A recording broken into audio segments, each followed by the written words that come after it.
Once again, we welcome you to Moving Forward with Young Voices. And we are happy to welcome back to the program today Samantha Dagres. She is Communications Manager at Montreal Economic Institute and a Young Voices contributor. And I imagine you probably wear a couple of other hats as well, Samantha. Tell us a little bit about yourself.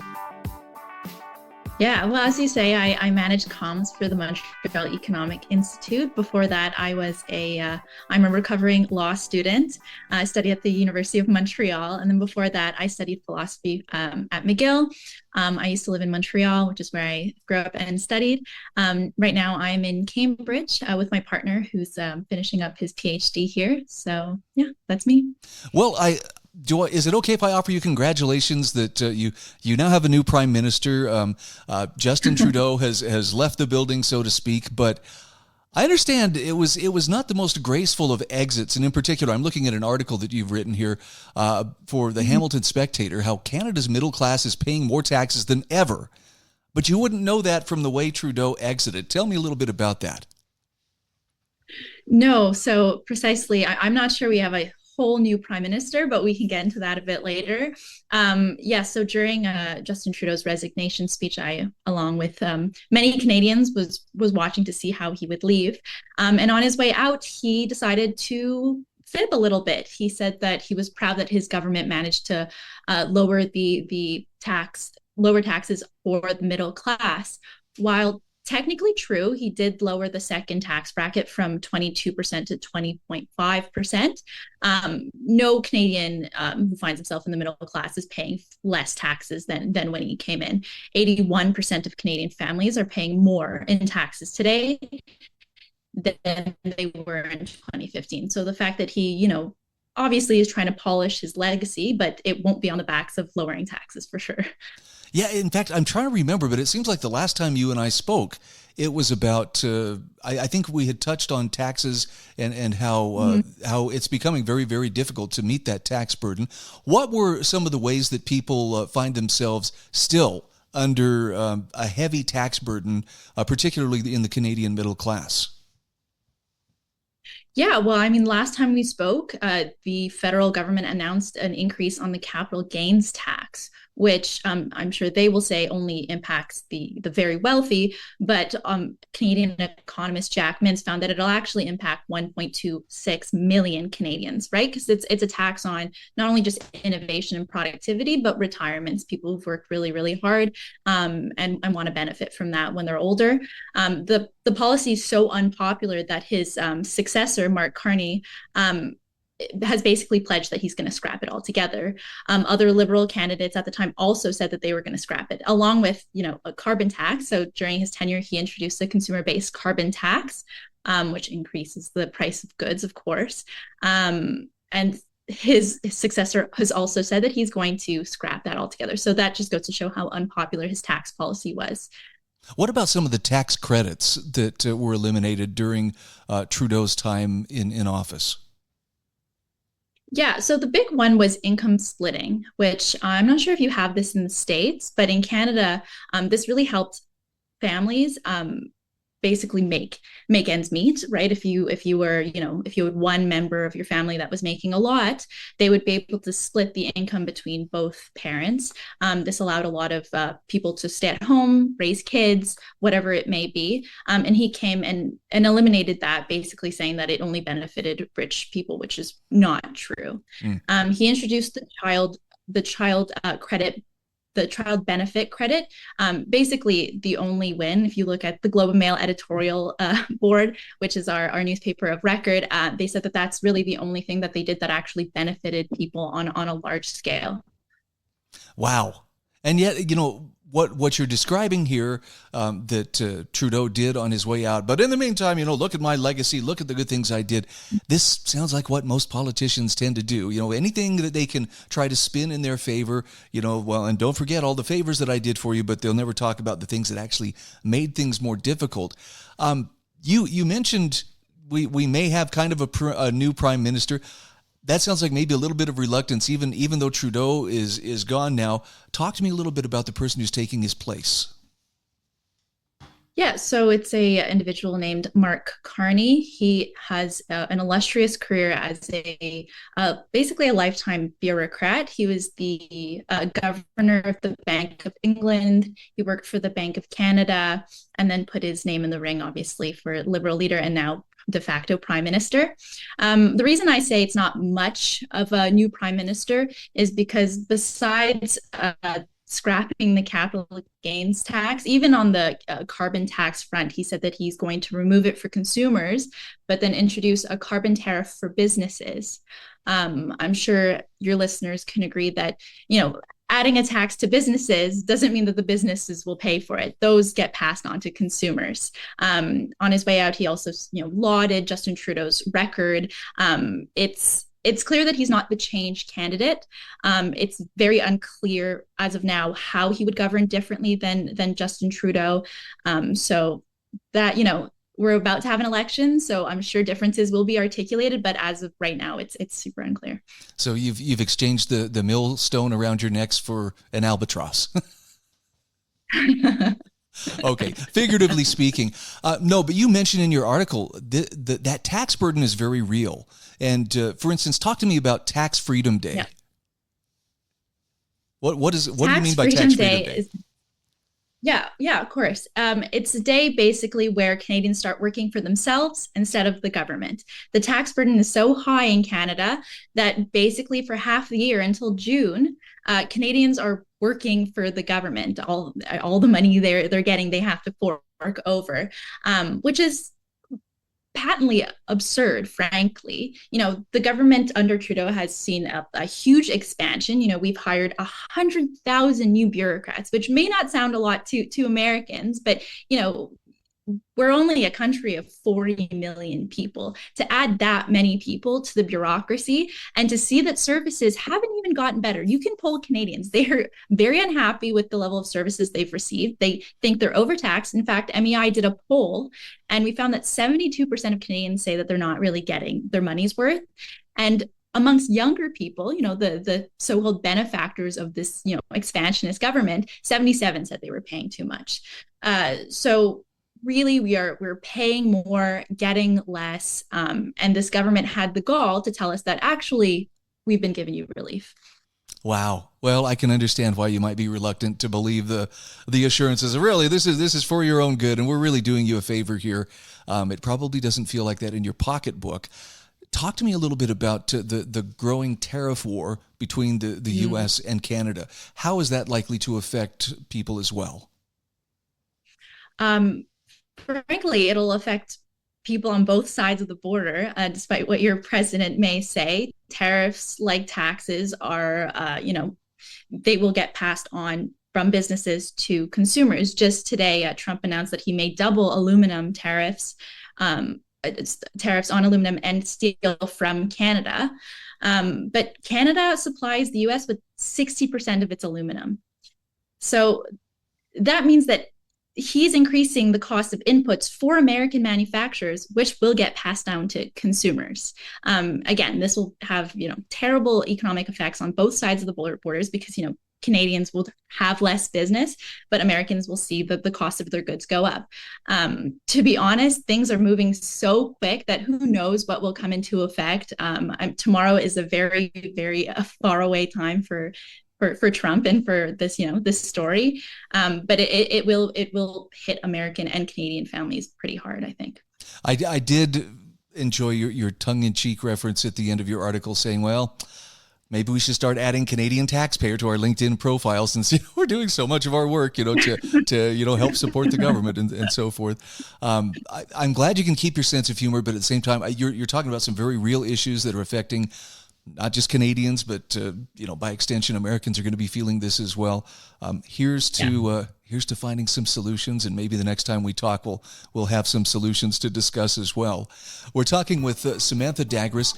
She is a Young Voices contributor and also the director of communications for the Montreal Economic Institute. Samantha, where can people follow you on social media? They can find me on Twitter at Sam_Dagres. And if they're interested in the work that the Montreal Economic Institute does, they can go to iedm.org or find us anywhere on social media. Thank you so much. Thank you.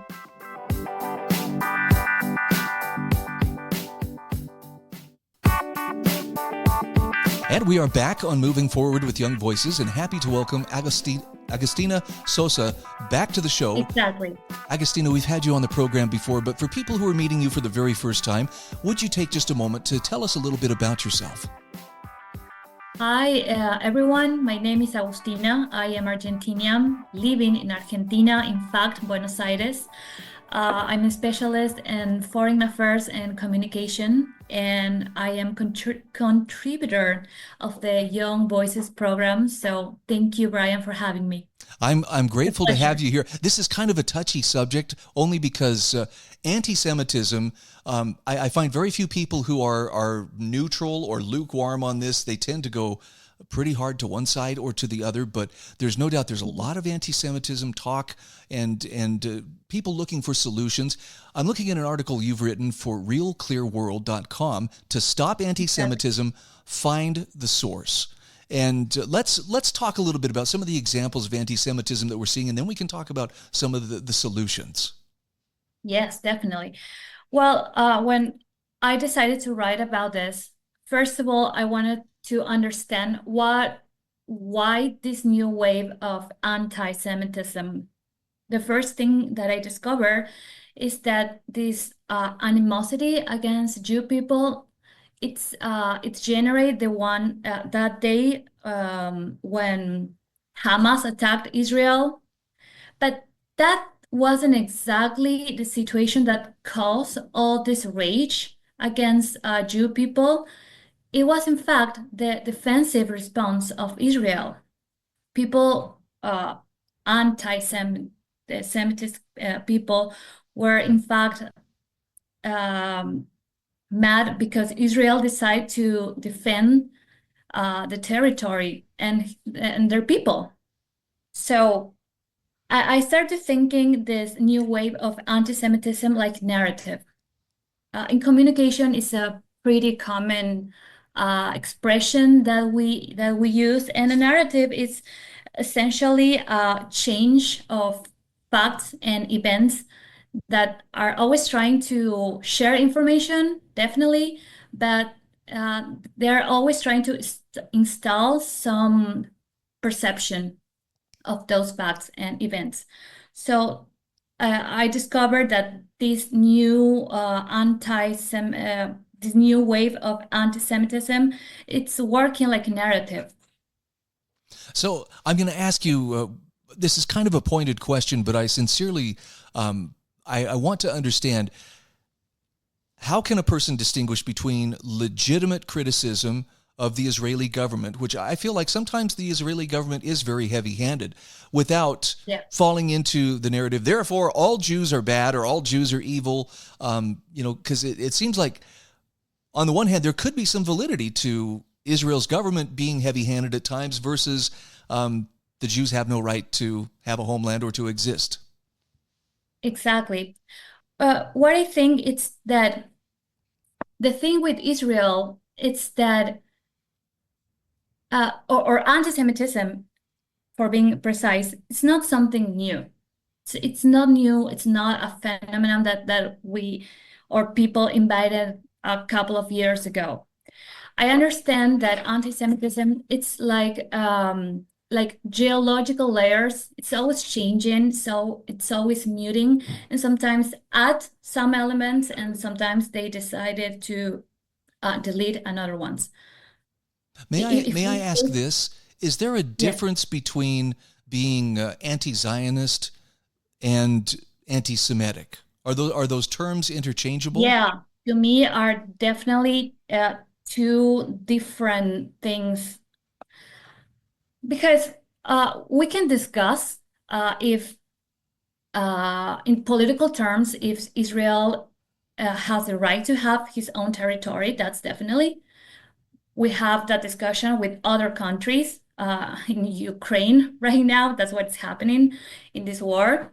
But anti-Semitic, it's something completely different, because in that case, it's like we are questioning or asking a question if Jewish people should exist or not.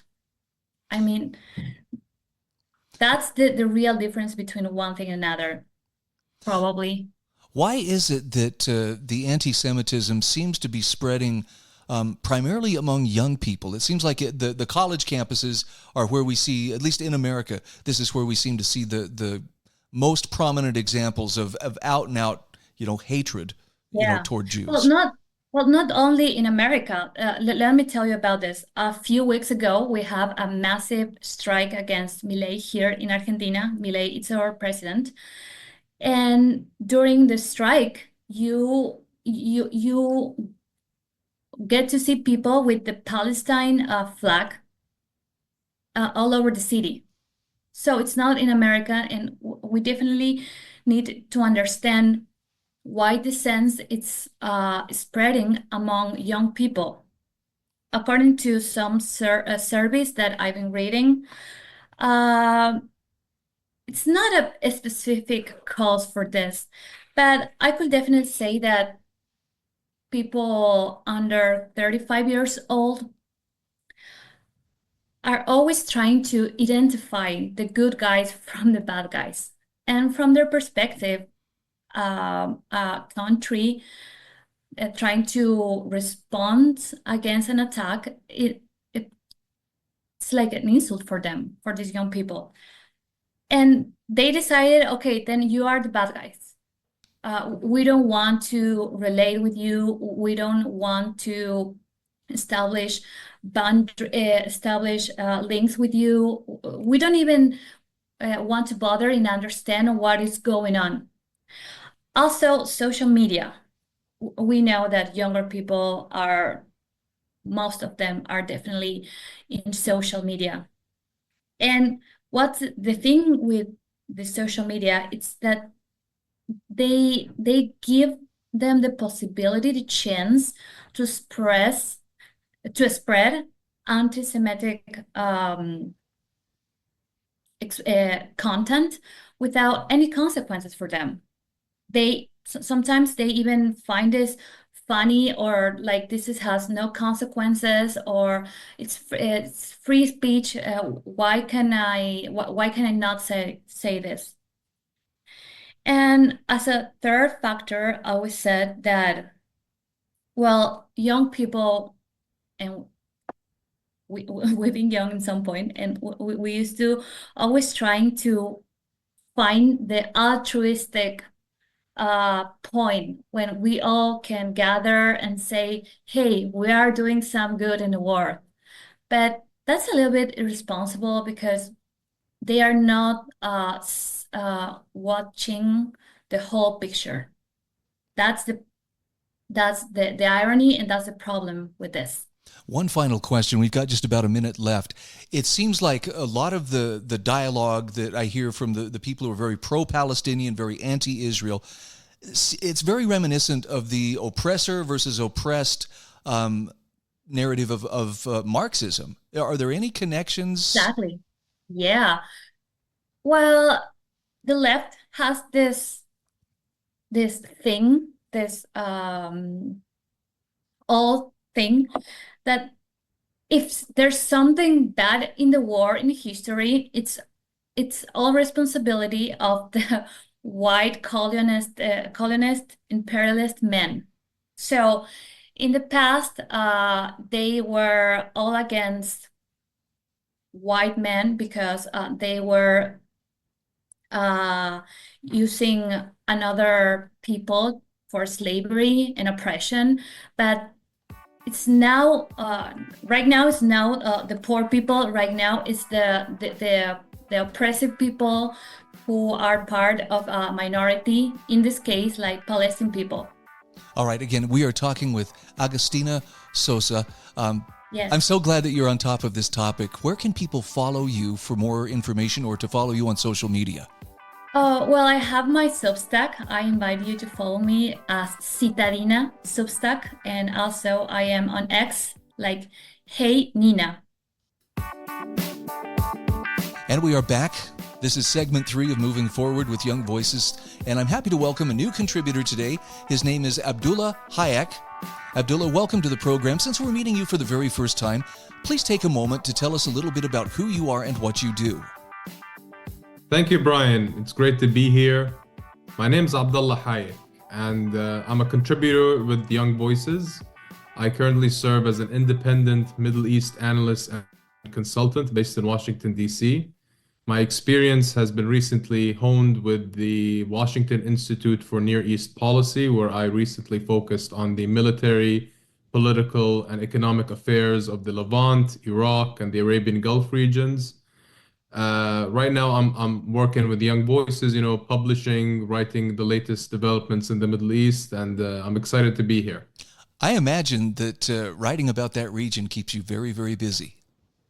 Indeed, it does. It's the most unpredictable region in the world right now. That's for sure. To put it mildly. I'm looking at an article you wrote for realclearworld.com, Diplomatic Masterclass from Jordan's King.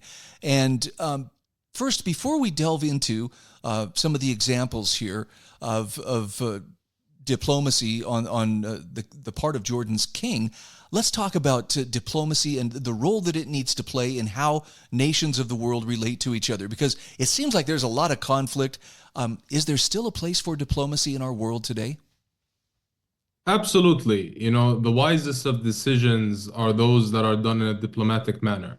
I believe that diplomacy and dialogue are the integral behaviors that we must take to avoid conflict and dragging the world into relentless turmoil. Unfortunately, the Middle East sees a bit of both. There are attempts of diplomacy that are usually resolved and those that are not. Currently in the Middle East, the most profound issue concerning the Middle East is the Israeli-Palestinian conflict that is entering its 8th decade. Numerous wars have been erupted to solve this issue, but all have failed miserably. And for the past 3 decades and a half, the Arabs have taken the path of diplomacy, seeking to end this conflict in a peaceful and diplomatic manner, ensuring that they establish a Palestinian state on the borders of June 4th, 1967, living side by side in peace with the state of Israel. But unfortunately, there have been numerous obstacles over the past 3 decades to help establish that. But thankfully to the Trump administration, although controversial, but they have actually taken steps to address this issue and resolve it. Tell me a little bit about this meeting that took place on February 11th of this year between the King of Jordan and President Trump. Well, I think that the most important thing to mention is that this is the 4th time that the King of Jordan has been the first Arab leader to be invited to the first White House. This is a symbolic honor for the King of Jordan, as he is the first Arab leader to meet with the White House. And regarding this particular meeting, it's different because it doesn't discuss the traditional bilateral U.S.-Jordanian relationship. It discussed mainly the events happening in Gaza. But a week before that, please go ahead. Yeah, this is shortly after President Trump had made comments there with Israeli President Netanyahu about, well, the U.S. is going to take over the Gaza Strip and maybe, turn it into the Riviera of the Middle East. That I know that shocked a lot of people, myself included. Can you give me an idea what kind of shockwaves did that send through the Middle East when President Trump said that? Absolutely, it was a complete nightmare, Brian, especially for the King of Jordan. Now, Jordan is unique among many other Middle Eastern nations. It can be described as a rose garden amongst raging volcanoes. It borders Syria to the north, Iraq to the east, the Israelis and the Palestinians to the west, and the Saudis to the south. It is a beacon of stability and peace. And it has absorbed refugees ever since it was established in the 1940s. It has millions of Palestinian, Syrian, Iraqi refugees. It is not an oil-based economy, which means it depends heavily on foreign aid to be able to provide services to these refugees, nonetheless their own citizens. And when the President of the United States, the number one ally of the kingdom, proposes a plan to solve the Gaza plan the Palestinian issue at Jordan's expense, it sends real bad shockwaves to the palace, because when it comes to Jordan, the relationship between the people and the king stems from political victories that the king can deliver. And this has definitely been one, as has been his feat. What's important to note that the plan itself, although commendable in essence, the content was extremely outrageous for many in the region, especially for the Jordanian monarchy and the government. It is just simply unaccording, especially in the 21st century, to displace 2 million people.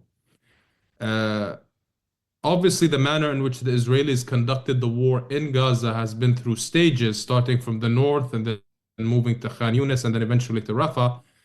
If the manner in a military offensive can be done in a gradual stage, I'm pretty sure that the reconstruction phase can be done in that same manner through stages, where a certain population of an area can be removed to a different area until that first area can be reconstructed and revitalized to absorb that original population.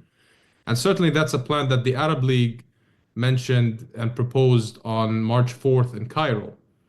But I think I'm getting a bit ahead of myself. And let's go back to the meeting in February. As you've mentioned, a week before, President Trump, alongside Prime Minister Benjamin Netanyahu of Israel, they presented what they want for Gaza. Now, what's unique is that the president invited King Abdullah. The king did not request this meeting, so it came at a very good time. The king, in his sitting with the president in the Oval Office, maneuvered that conversation in an extremely diplomatic and professional manner, avoiding an outcome that could have been similar to that of President Emmanuel Macron of France, in which it was a very tense meeting with President Trump, and especially that of President Zelensky, in which it became pretty offensive. So the king was able to, to actually get President Trump to shift on a couple of very important items. Talk to me about how he did that, and what was he able to come away from that meeting accomplishing? It was a reflection of his balancing manner, in which he doesn't alienate either side. And when I mean either side, I mean his number one ally, the United States, and of course his people and the region as a whole. What he delivered in that meeting was that they are going to work in everyone's interest, especially that of his country. And Jordan is a major non-NATO ally, so it is important to realize that Jordanian interests are American interests in the region. And although the king did not accept directly the Trump proposal, he did offer a charm in which the kingdom would absorb 2,000 ill children from the Gaza Strip as a step to enhance. And that was welcomed by the president and thus delivered a victory for the king. It makes me happy to hear of an example like this, just because, as you mentioned, there have been actually, a number of meetings that have not gone well or have become kind of a dust up. And I'm curious, where did the king learn this diplomacy? Was he schooled in this? Was it just on the job experience? Well, King Abdullah has been king for 26 years now. He's the longest serving Arab head of state right now in the region. He grew up beside his father, the late King Hussein of Jordan, who was a masterclass diplomat and statesman and peacemaker. And the Hashemite monarchy, throughout its inception in the 20s, the modern state of the Emirate of Transjordan, have relied their existence and their prosperity and their survival on making sure that no hostilities are opened and striving for peace. We are talking with Abdullah Hayek. He's a contributor with Young Voices. Where can people follow you on social media? I can be followed on X on ahayek99. Thank you very much, Brian. It's been an absolute honor being here. Thank you. And thank you.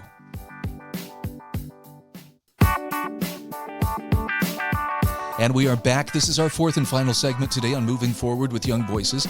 I want to welcome Kyle Moran to the program. This is his first appearance on the show. Kyle, since we're meeting you for the first time, take a moment to tell us a little bit about yourself and your background. Sure. So I'm a recent graduate from the University of Rhode Island. I'm an expert in political science, international relations. I've worked with the American Enterprise's Critical Threats Project as an Iran analyst. And I've also been a freelancer writing for various publications on foreign affairs.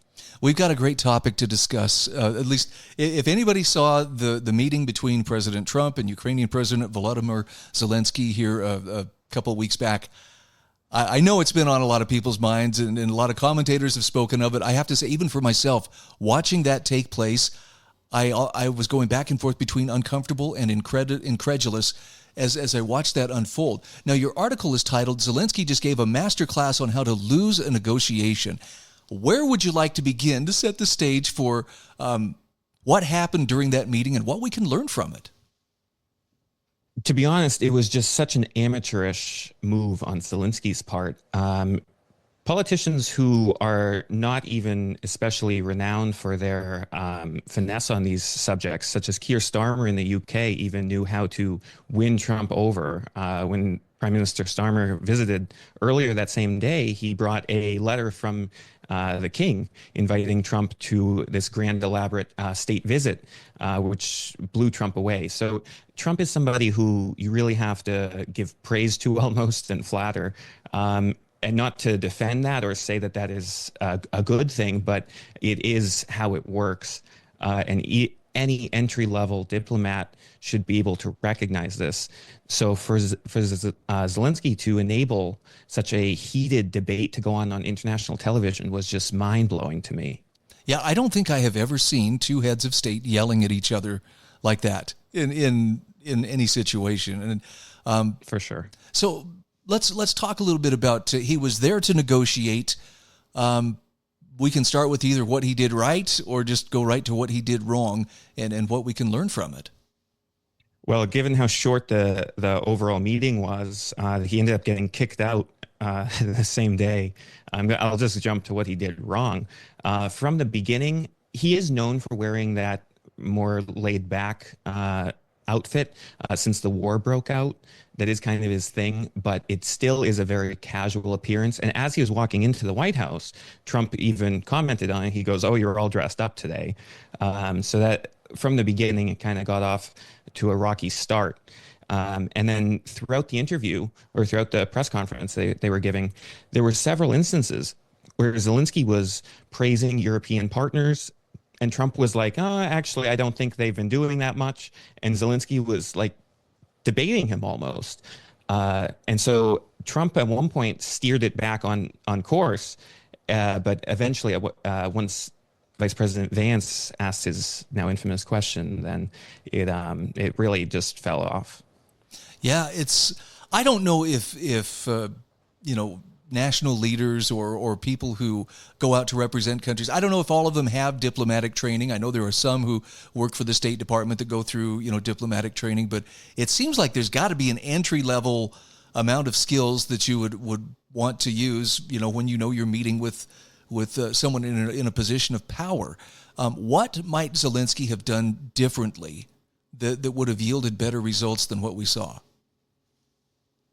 Simply to realize the situation that he's in and that what he is asking from the United States, namely, which is a U.S. backstop, in the meaning that if there is a international peacekeeping force along the border between Ukraine and Russia, if there was some violation of that on the Russian side, the Europeans are very insistent that there needs to be an American backstop. This, in large part, has to do with the state of European militaries.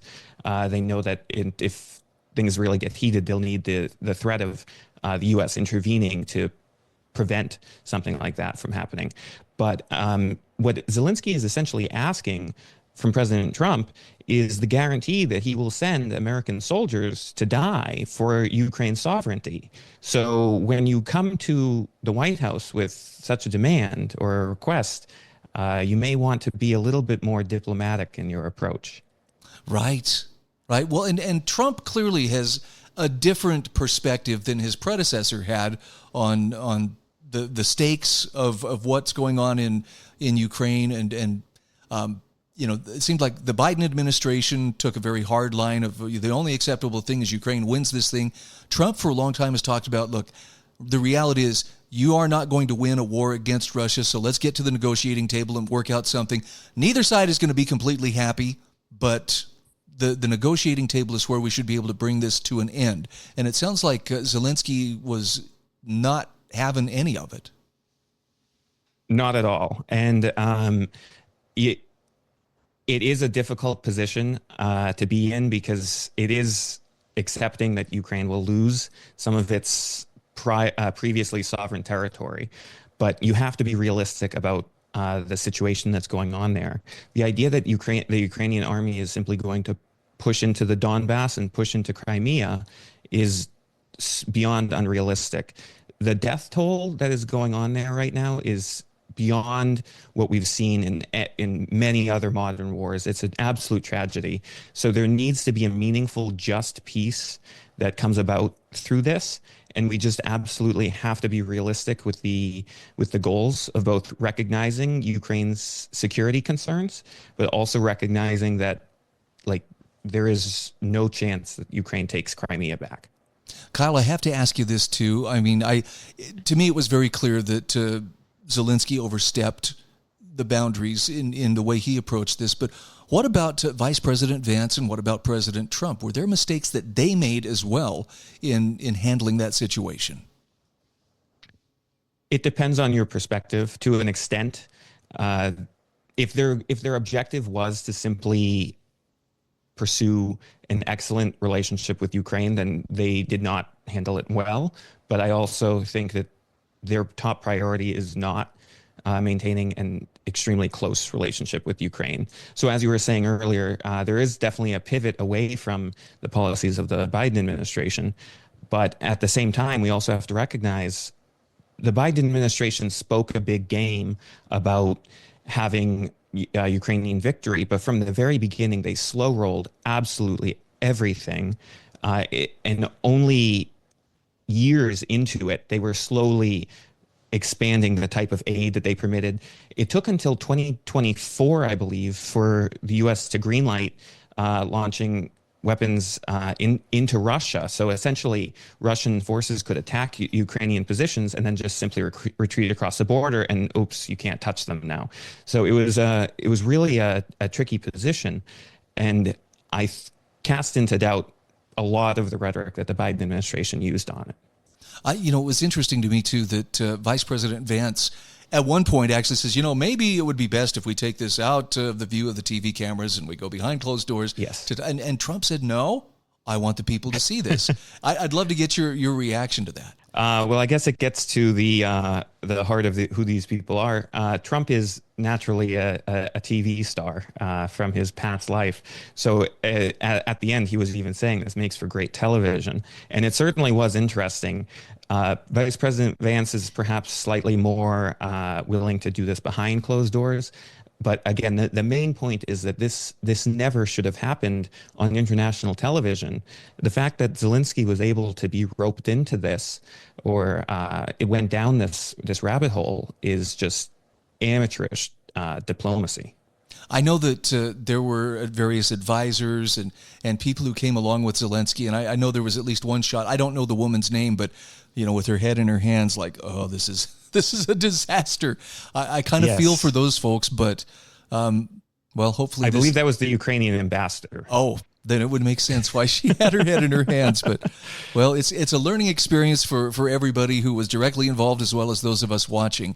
Again, we're talking with Kyle Moran. He is a Young Voices contributor and recent graduate of University of Rhode Island. Kyle, where can people follow your work, and where can they find you on social media? Sure, I'm on X at Kyle P. Moran, and I've been writing for Real Clear Politics, as well as my future contributions for Young Voices.